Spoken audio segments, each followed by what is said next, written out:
What if the most powerful love story isn't told through grand speeches or loud confessions, but through silence, gestures, and quiet sacrifices? In a world full of noise, the movie Hear Me reminds us that love doesn't always need words. Directed by Fen-fen, Hear Me was Taiwan's official Oscar entry and touched hearts worldwide with its sincerity and charm. Hello everyone, welcome to ScreenVille. Today we're going to explain this beautiful Taiwanese film that speaks straight to the heart, even in silence. The movie begins with our main character Tian-kuo, who helps run his family's small restaurant. They deliver food around the city. One day, while delivering lunch to a swimming center, he arrives at a front desk, but no one's there, so he steps inside. There, he notices a swimming pool where several people are practicing. But what really catches his eye are two girls communicating with each other in sign language. Tian-kuo can understand sign language, so he watches them and smiles. One of the girls notices him and looks confused. Who is this stranger? Tian-kuo quickly signs, telling her that he's just here to deliver food. The girl in a swimsuit takes the food to her coach to pay the bill. Meanwhile, Tian-kuo signs to the other girl asking, "Don't you eat this too?" She signs back, "I just come here to support my sister. She's the one who swims." She seems a bit reserved, so the conversation doesn't go far. Then her sister returns with the bill, clearly in a rush. As she's about to leave, Tian-kuo asks the other girl, "Is she your older sister?" She replies with a smile, "No, I'm older. She's my younger sister." She tells him her younger sister's name is Yangyang. Tian-kuo is charmed by her name, her energy, and especially her smile. He watches as Yangyang runs off carrying her work gear, and he can't help but smile. Later, we see Yangyang riding her bike when she accidentally bumps into a cyclist and falls. Tian-kuo, who's nearby, rushes to help her and parks her bike safely. He offers to drop her off if she doesn't mind. They continue their conversation using sign language. Then, taking a few shortcuts through narrow streets, Tian-kuo drops her right where she needs to be.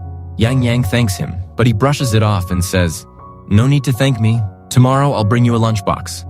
Back at the restaurant, Tian-kuo's mother scolds him for missing multiple deliveries while he was spending time with Yangyang. She makes him eat all the leftover food as punishment. His father just laughs at the scene. Tian-kuo jokes, "I already finished everything," but his mom points to the table full of untouched boxes. The next day, Tian-kuo was selling the food on the street instead of delivering it. Eventually, only one box remained, and he secretly saved it for Yangyang. So Tian-kuo told everyone that the food was sold out. But there was a girl who couldn't speak or hear, and she was still waiting in line for food. Tian-kuo signed to her, saying that the food was finished and that the last lunchbox had already been paid for by someone else. So the girl quietly left. Just then, Yangyang arrives. They sit and sign to each other. Tian-kuo takes out his phone and says, "Give me a smile."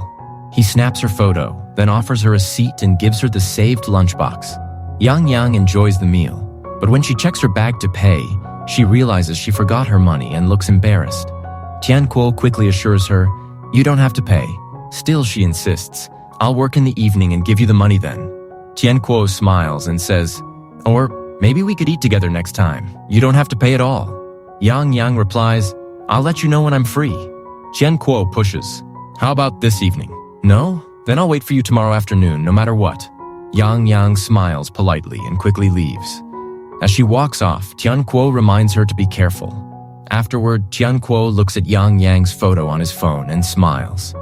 The next day, at swim practice, Yangyang's older sister notices that her sister hasn't shown up. Meanwhile, Tian-kuo visits the same street corner where he and Yangyang had talked. To his surprise, he finds Yangyang standing completely still, like a statue.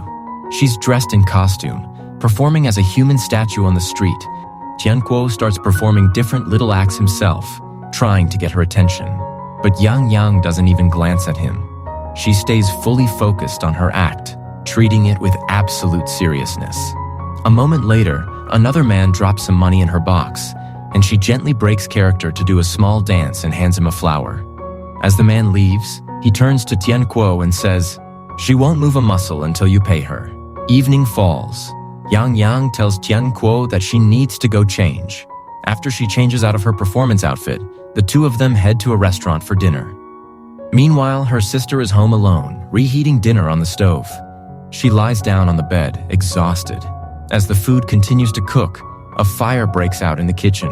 The neighbors shout and try to get her attention, but she doesn't hear a thing. Yangyang's older sister is deaf and mute. Thankfully, the fire department arrives in time, rescues her from the blaze, and takes her to the hospital. Back at the restaurant, after finishing dinner, the waiter brings Tian-kuo and Yang Yang the bill. Yangyang pulls out her pouch and starts counting coins one by one. Watching this, both Tian-kuo and the waiter feel awkward and uneasy. Without saying a word, Tian-kuo quietly takes out money from his pocket and hands it to the waiter. He then gently tells Yangyang, "Let's go." Yangyang feels deeply hurt. She walks beside him silently. Tian-kuo senses something is wrong and tries to cheer her up, but she doesn't respond. Eventually, she says softly, "Why didn't you let me pay? Was it because it was just coins? But those coins are still money. I earned them with effort." Angry and embarrassed, Yangyang walks away and returns home, only to find out her sister is in the hospital. She rushes there immediately. When she sees her sister safe and recovering, she bursts into tears of relief. Then, filled with guilt, she says, "This is all my fault. If I had come home on time, none of this would have happened. Please forgive me." Her sister gently reassures her, "I had fallen asleep. That's why it happened. Don't blame yourself." Yangyang wipes her tears and asks, "What about your swim training?" It turns out Yangyang's sister had been training for the National Paralympic Swimming Competition. She replies, "Don't worry, I'll train twice as hard for the next 2 days. You'll see, this time I'll win a medal." The two sisters hug tightly. Yangyang holds her close and falls asleep beside her. On the other side, Tian-kuo feeling deeply upset about what happened. He regrets not letting Yangyang pay with her own hard-earned coins. The next day, he returns to the street where Yangyang had been performing. But she isn't there. Someone else is standing in her place. Just seeing it reminds him of her, and he drops some money into the box and walks away. That night, after closing the restaurant, Tian-kuo's parents sit together, quietly discussing their son. His father says, "Something's wrong with him. He seems really down." His mother replies, "I'll talk to him in the morning and find out what happened." From the window, Tian-kuo's father watches his son sitting alone on the balcony, quietly plucking leaves from a small potted plant, lost in thought. The next morning, his mother asks, "Where's my son?" His father replies, "He's upstairs, crying, must be heartbroken. Some girl's probably broken his heart." His mother shakes her head and says, "You don't know anything. Let me go check on him." She goes to the balcony and calls out, "Come downstairs, there's a lot of work to do." When Tian-kuo comes down, she hands him a food box and says, "Take this and go deliver it." Then we see Tian-kuo's father signing to his mother, asking, "Did you give him anything else?" The father brings over a helmet. The mother slips some money into Tian-kuo's hand and says, "Don't worry about anything. Your father and I will take care of everything. Go and enjoy yourself." Tian-kuo is confused. He doesn't understand why they're suddenly acting so kind and supportive. After finishing his deliveries, he finds himself unsure of what to do next. And just then, it starts to rain. After that, Tian-kuo goes to Yangyang's house with a gift for her, but no one answers the door. So, he quietly leaves the gift outside and walks away. However, Yangyang and her sister were actually home the whole time. After Tian-kuo leaves, Yangyang watches him from the window. Her sister notices it too. In truth, Yangyang had been intentionally ignoring Tian-kuo. She felt that spending time with him meant spending less time with her sister, and that made her feel conflicted. After Tian-kuo leaves, Yangyang steps outside, picks up the gift, and brings it inside. When she opens it and finds a beautiful bird ornament, her face lights up with joy. Later that afternoon, Yangyang goes to pick up her sister from swim training. But when she arrives, she sees her sister speaking to the coach. After the coach leaves, Yangyang walks over and says, "Let's go home." Her sister replies, "You go ahead, I'm meeting a friend." So Yangyang leaves on her own. Outside their house, she notices what looks like a tree standing near the gate, but it's not a real tree. It's Tian-kuo in disguise, pretending to be a tree. Suddenly, Yangyang receives a message on her phone from him. It reads something like, "Trees are being cut down to make space, and with them, the birds are disappearing too. I want to protect them. I'm free to help. If you want, you can let me stay at your place." Yangyang replies coldly, "Not everyone cares about trees or birds. If they go extinct, it won't matter to me. You can leave. Don't ever show me your face again." Later, her sister comes home, and Yangyang realizes she had been drinking. Concerned, Yangyang asks, "What happened to you? You just got out of the hospital. If you fall sick again, what will happen to your dream of winning that medal?" Her sister snaps back, "That was my dream. Why are you sacrificing your dreams for mine? Why are you always chasing after me?" Yangyang is hurt by her words. Holding back tears, she says, "I've never seen you and me as separate people. I've always thought of our lives as one." Her sister replies bitterly, "You've given up so much for me, and as your older sister, I haven't been able to give anything back. The coach told me I won't recover in time. I can't compete anymore. I won't win a medal, and I won't be able to pay off the loan we took." Yangyang gently says, "Don't worry about the loan. I'm working now. Just focus on your recovery." But her sister asks, "Why do you always care about my dreams? Don't you have any of your own?" Yangyang quietly replies, "Your dream is my dream." Her sister, overwhelmed, asks, "Have I ever done anything in my life that made you proud?" Yangyang holds her hand and says, "You can't hear or speak, and the neighbors used to bother you all the time. But you stayed strong, never complained. And whenever someone said something bad about me, you stood up for me. You even fought for me. I'm proud of you. I've always been proud of you. If there's such a thing as a second life, I'd still want you as my sister." At that moment, the two of them break down in tears and embrace each other tightly.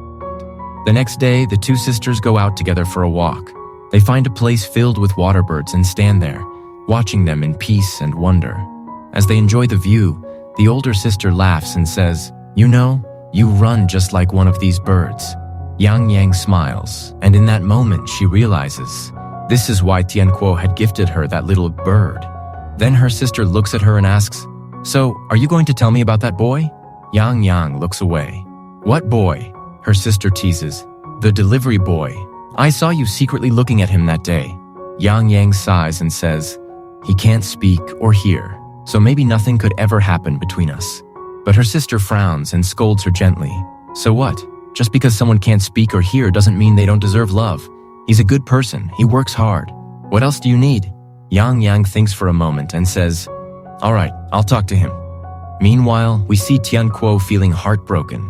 His parents notice his sadness and sit him down.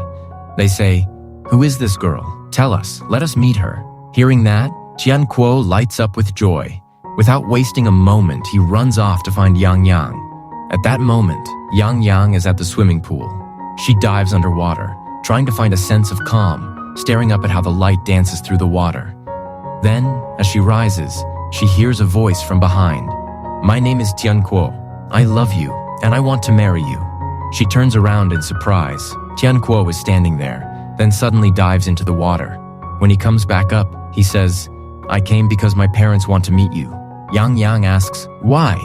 He shrugs and says, "I'm not sure. I think they want to give you a job at our restaurant. I'll come pick you up tomorrow morning. Be ready." The next day, Tian-kuo waits outside Yangyang's home and then brings her to the restaurant. His parents, knowing Yangyang cannot hear or speak, begin writing messages to her. But what they don't know is that Yangyang has already realized, ever since the swimming pool incident, that Tian-kuo can actually speak.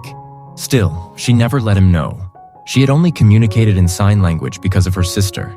His parents write that Tian-kuo is a kind-hearted, hard-working boy who always listens to them. They say he truly cares about her. And finally, they write, "Would you marry our son?" Tian-kuo is caught off guard. He blushes and nervously looks around the room. Suddenly, a voice is heard from behind. "Yes, I will." Everyone is stunned. "Was that you?" Yangyang nods. "Yes, I said it." Tian-kuo stares at her in disbelief. "You can talk? Why didn't you ever say anything?" Yangyang explains, "The first day I met you, you spoke in sign language. I thought you couldn't speak or hear either. That's why I didn't speak to you."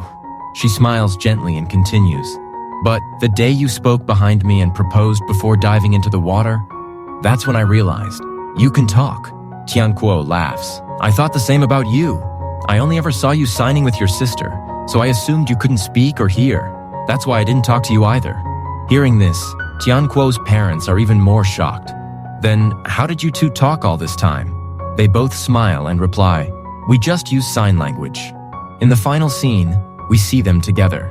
Tian-kuo looks at her and asks, "Do you really not like water birds?" Yangyang wraps her arms around him and whispers, "I love you more than any bird." And with that, the movie ends. Thanks for watching this emotional journey unfold. If you love powerful stories, hidden messages, and unexpected twists, subscribe to ScreenVille, where every movie has more to say than just what's on screen. See you in the next story.